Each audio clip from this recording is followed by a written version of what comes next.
They say men fall in love by accident, as if the heart moves like the wind, random, directionless, untamed. But that's not the truth, not even close. Beneath every infatuation, under every longing glance and desperate pursuit, something ancient is at work. It's not chemistry, it's not coincidence, it's architecture, an internal map you never designed, but have followed your entire life without knowing. The Swiss psychoanalyst Carl Jung tried to warn the world about this hidden engine that turns the wheel of male desire. Few listened, fewer understood. But those who did began to see the game for what it was, rigged from the inside. Attraction isn't arbitrary, it's a mirror, a code, a buried system of meaning built before your first heartbreak, possibly before your first words. And once you become aware of it, everything about how you perceive women, relationships, and love itself begins to unravel. You're not really chasing a woman, you're pursuing a reflection. A symbol your unconscious mind clings to like a forgotten dream still echoing in your bones. Jung called this inner figure the anima. Not a fantasy, not a wish, but a real structure deep within your psyche, composed of every feminine influence that ever touched your emotional world. From the nurturing smile of your mother to the confusing glances of girls you never understood in middle school, from the warm voice of the teacher who saw potential in you to the cruel silence of a first rejection. Each one carved a line in your internal sketch of womanhood. And eventually that sketch solidified. It became the filter through which you view every woman you meet. When a man locks eyes with someone and feels that electric jolt, that unshakable pull, he often believes he's found the one. But that feeling is less about connection and more about recognition. She matches the shape of something internal. She awakens the emotional geometry you never realized existed. But it's not her, it's your anima. Your psyche responding not to a person but to a symbol. That's why some men find themselves magnetically drawn to women who wound them, betray them, or recreate emotional patterns they once swore they'd never touch again. It's not stupidity, it's programming. The unconscious doesn't want happiness, it wants what's familiar. This is how the trap is set. You keep encountering the same type of woman in a different body, a different story. The roles change, but the theme never does. You don't fall in love, you fall into pattern. The worst part is how genuine it feels. Your emotions don't know they're reacting to a projection. Your nervous system responds with such urgency, such fire, that you think it must be destiny. But it's not fate, it's repetition disguised as revelation. And the more intense the emotion, the more likely you're chasing a phantom of your own making. That's the paradox. The stronger the pull, the less likely it's about her. The more it feels like home, the more dangerous it probably is. Because home, for many men, wasn't safe. It was a battlefield of inconsistency, rejection, or conditional approval. And the psyche doesn't forget. It just disguises its pain with new costumes. When you say she's different, when you believe this time will be different, it's often your inner wounds rehearsing old lines with a new actress. And until you decode that loop, you won't be making choices. Your past will. Most men are never taught to look inward like this.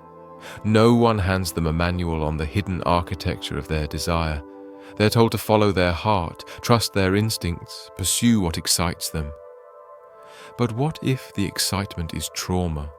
What if the thrill is simply your pain recognizing itself in someone else's behavior? And what if the person who feels like magic is only drawing you in because she activates something you never resolved? These aren't comfortable questions, but they're necessary. When you fall for someone who makes you feel seen, cherished, and secure, the mind often resists. It says there's no spark, no mystery, no fire. But in truth, what's missing is chaos. That old chaos you mistook for love. Peace feels foreign when your heart is tuned to disorder. Kindness feels suspicious when you've been conditioned to chase approval. Real intimacy feels boring when all you've ever known is instability wrapped in attraction. You tell yourself she's too nice. She doesn't excite me. The chemistry isn't there.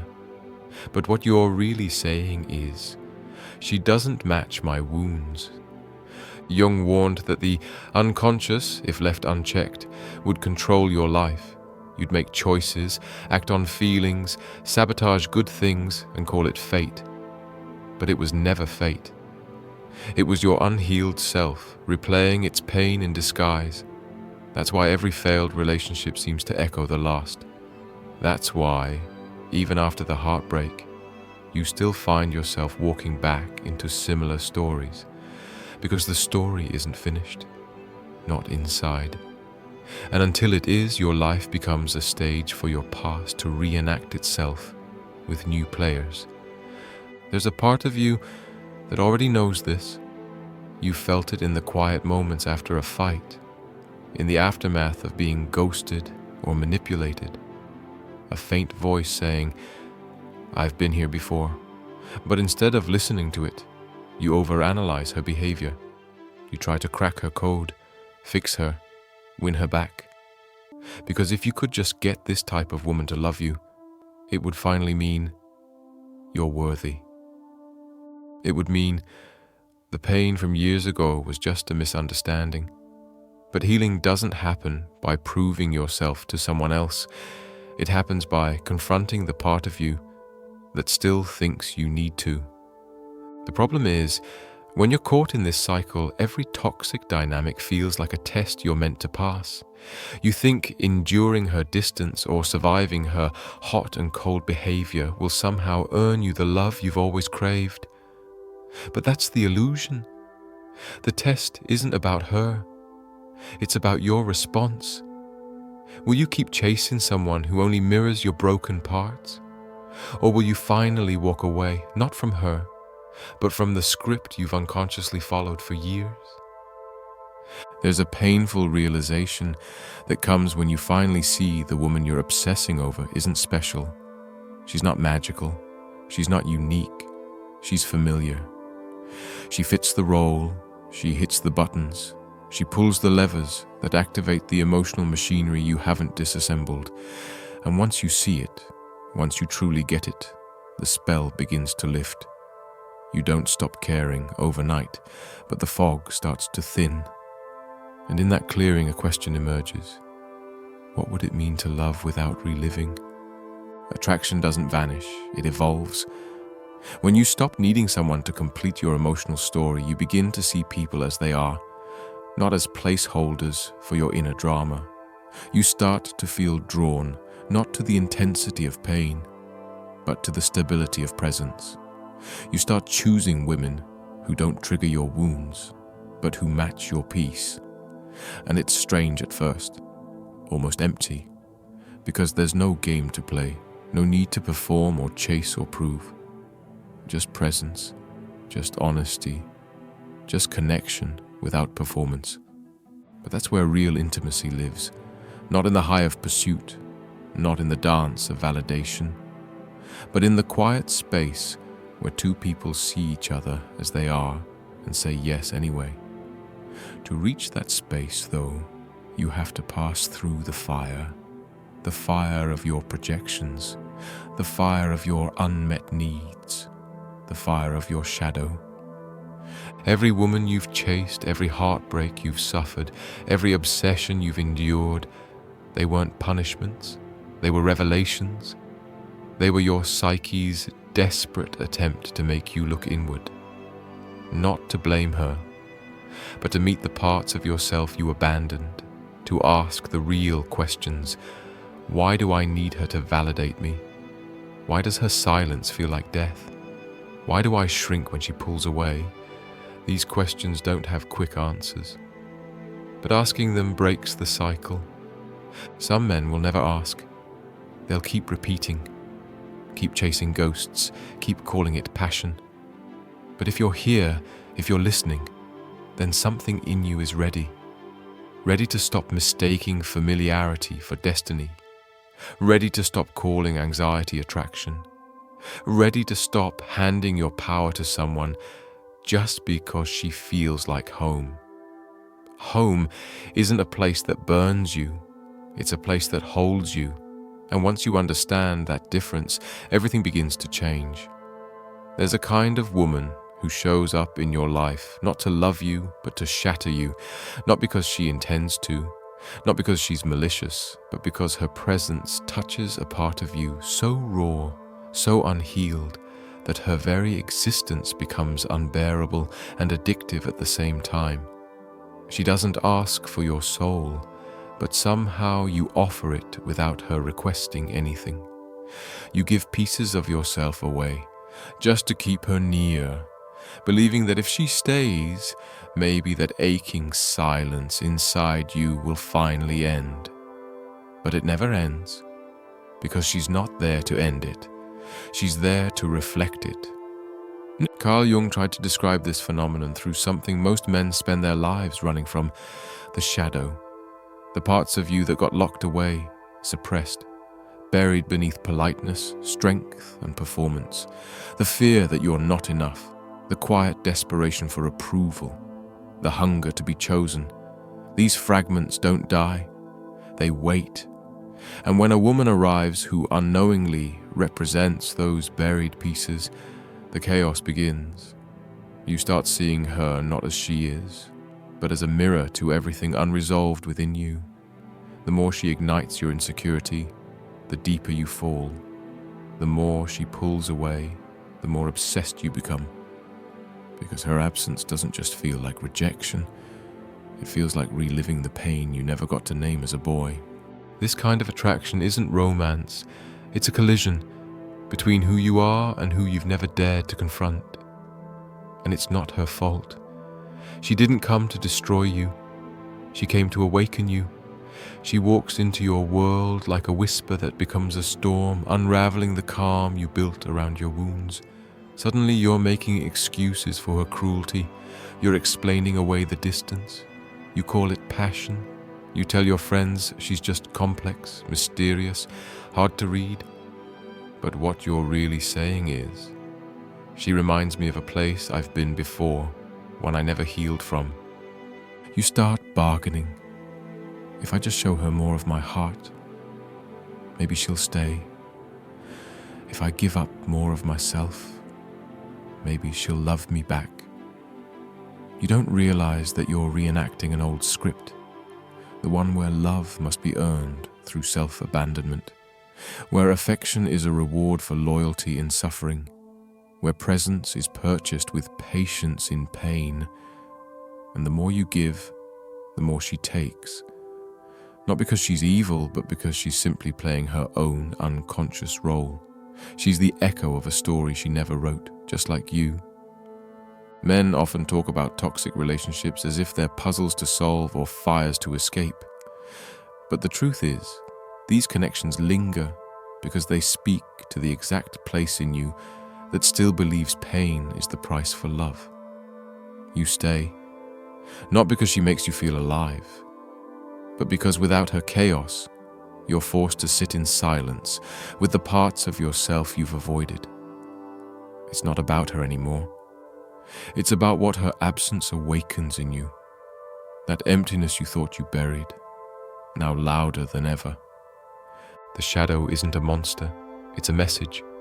It holds the feelings you weren't allowed to feel, the rage you swallowed, the softness you were told was weakness, the tears you turned into silence. When a woman stirs your shadow, you become reactive. You chase, you argue, you beg. And then, when she leaves, you collapse. And still, you wait, hoping she returns, not because you love her, but because your nervous system doesn't know how to regulate without her volatility. You crave the storm, not the peace, because the storm is what you know. Jung didn't offer easy solutions. He never claimed that awareness alone would fix anything. But he did say that what you deny owns you. What you refuse to face controls you. And until you turn inward, until you meet your shadow with honesty, you will continue to fall for women who don't love you, not because you're unlovable, but because you're still seeking healing through repetition. Let's be honest, peace feels uncomfortable when chaos built your understanding of intimacy. A calm, grounded, emotionally available woman may walk into your life and you'll find a dozen reasons to push her away. Too plain, too predictable, no thrill. You'll say there's no spark. But what you're really saying is, she doesn't awaken my wounds. And when your wounds are what define your idea of love, the absence of pain feels like the absence of connection. But you weren't born this way.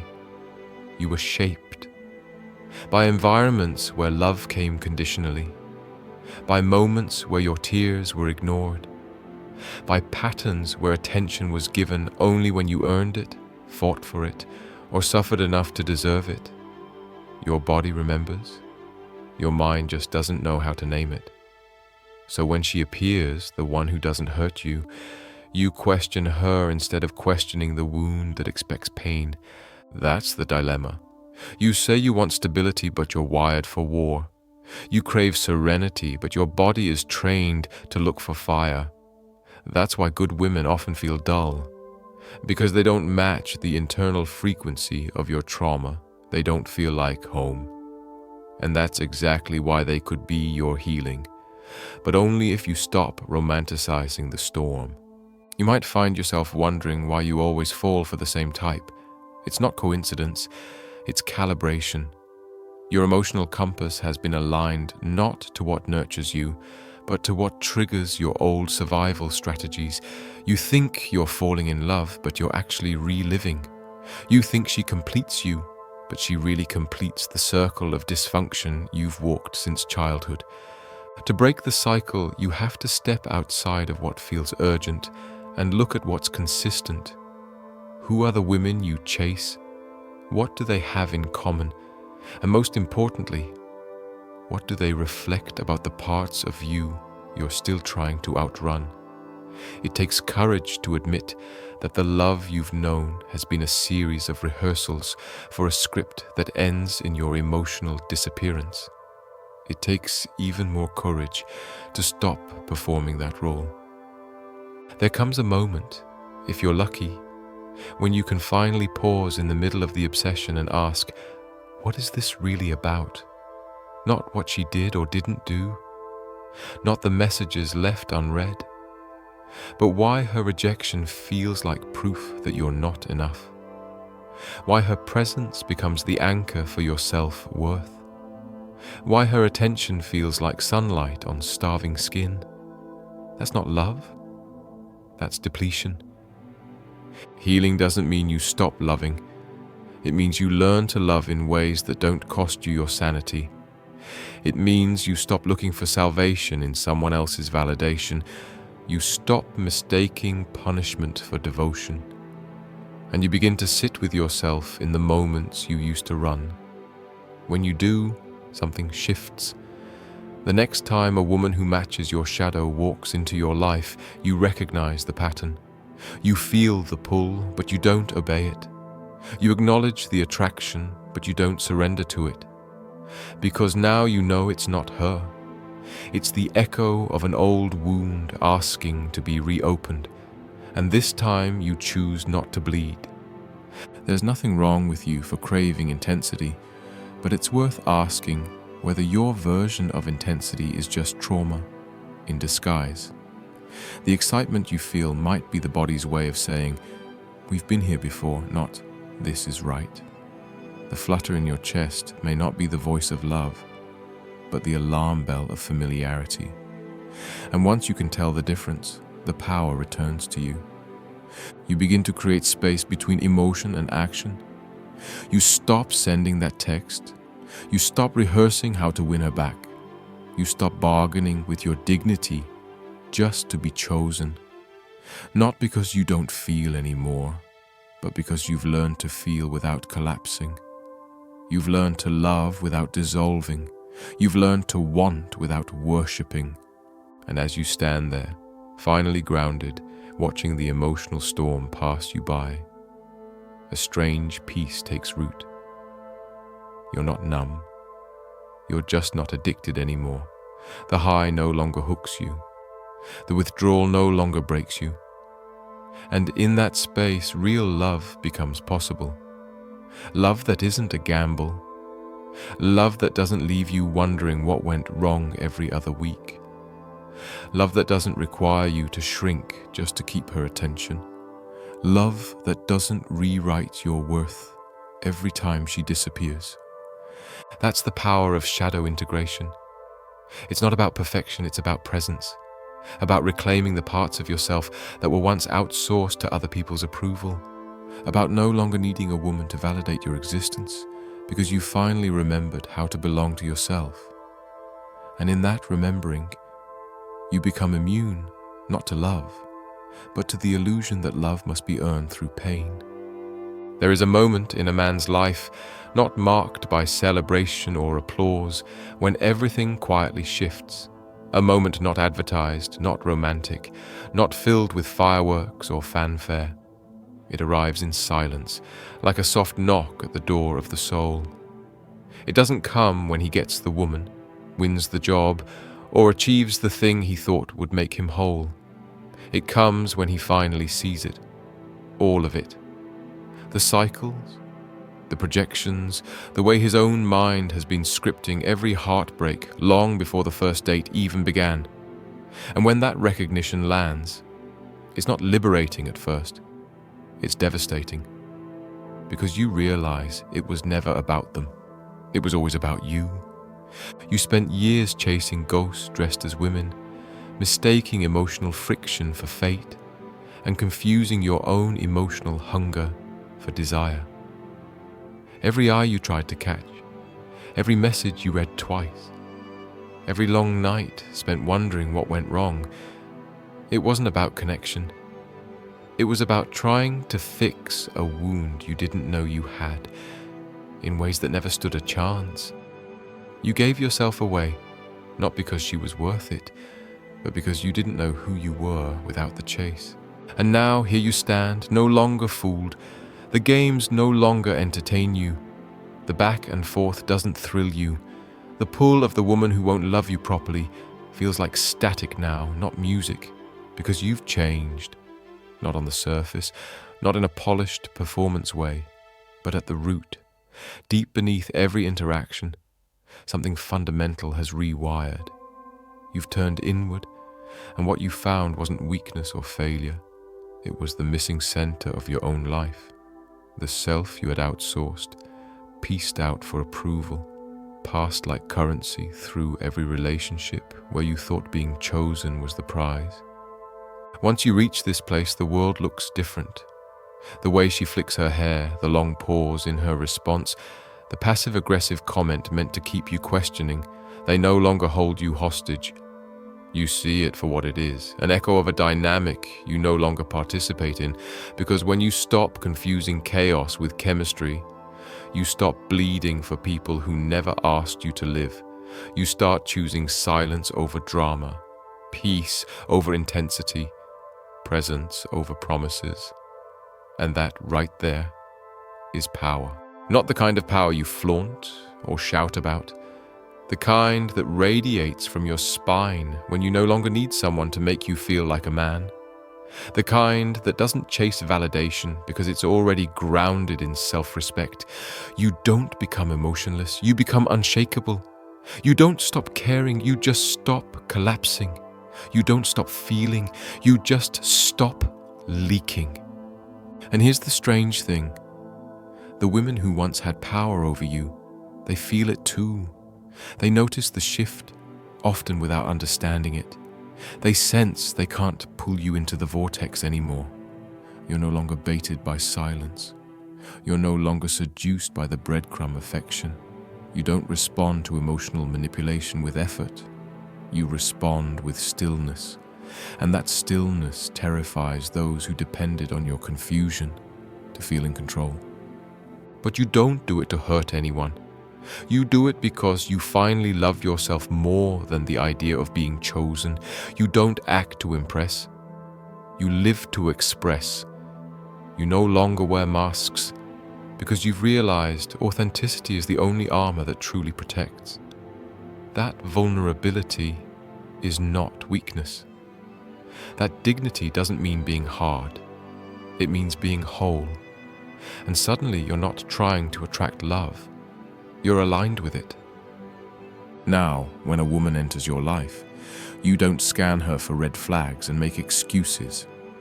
You observe. You stay aware. You don't project. You connect. And if she mirrors your peace, you welcome her. If she mirrors your old chaos, you bless her path, but you don't walk it, because you've already walked that road. Too many times you know how it ends, and you're not interested in rehearsing the same emotional tragedy under a new title. This kind of evolution doesn't make headlines, but it reshapes everything.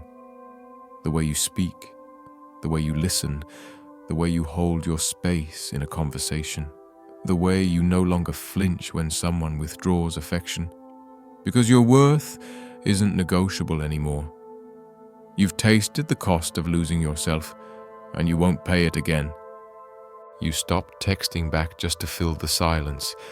You stop proving your value to people who can't see it. You stop dancing for crumbs when you were meant to feast, and in that refusal, a new version of you emerges, not cold, not bitter, just free. And freedom, once tasted, makes the old addiction unbearable. You can no longer sit in rooms where your soul has to shrink. You can no longer tolerate relationships that depend on your self-abandonment.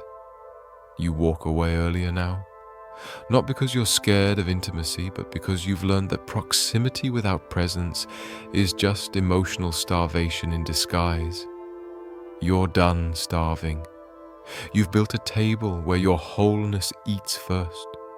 There will be moments of loneliness, not the desperate kind, the sacred kind, the kind that invites you to listen more deeply, the kind that reminds you your peace is not a placeholder, it's your home.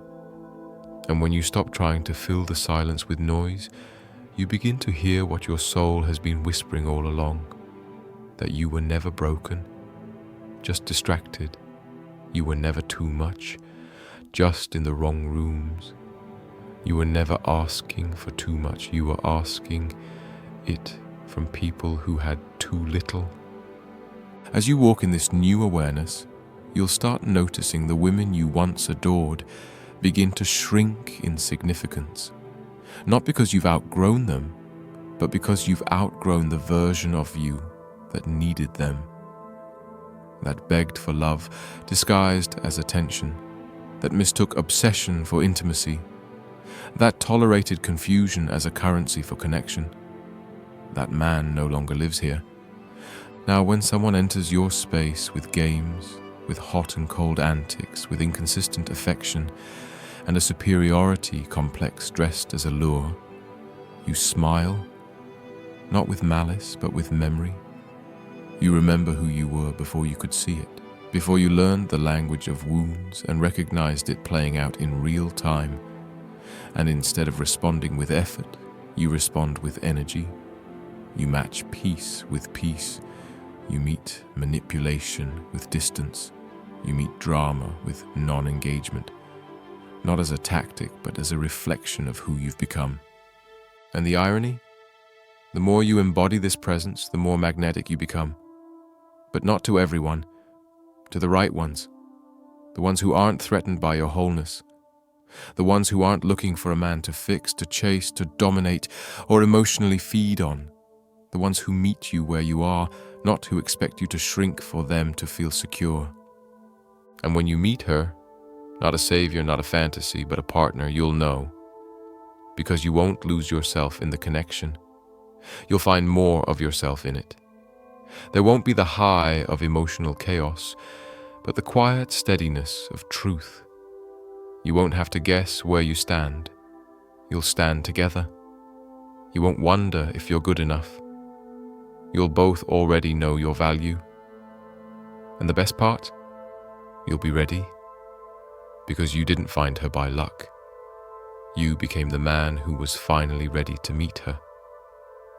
That's the real love story, not the fireworks, not the chase, not the game, but the quiet revolution inside a man who stops chasing women who trigger his wounds and starts choosing a life that honors his healing, who no longer performs for love, but lives as love, who isn't afraid of being alone because he's no longer abandoned by himself. And in this new life, love looks different. It's not a rescue mission. It's not a test. It's not a desperate plea for validation. It's two whole people meeting with open hands, not empty ones. It's honesty without cruelty, affection without strategy, commitment without coercion. It's the kind of love that doesn't leave you breathless with anxiety, but full with calm. The kind that doesn't burn, but warms. The kind that doesn't take from you, but walks with you. And when you arrive here, it won't feel like a prize. It'll feel like home, not the old home. Not the home where your nervous system flinched at love. The new home.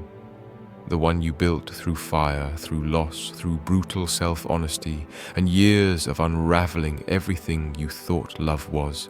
And you'll stand in that home, rooted and steady, knowing that what you have now wasn't given to you, it was claimed. This is where the journey ends for the boy who begged to be chosen. And this is where it begins for the man who finally chose himself.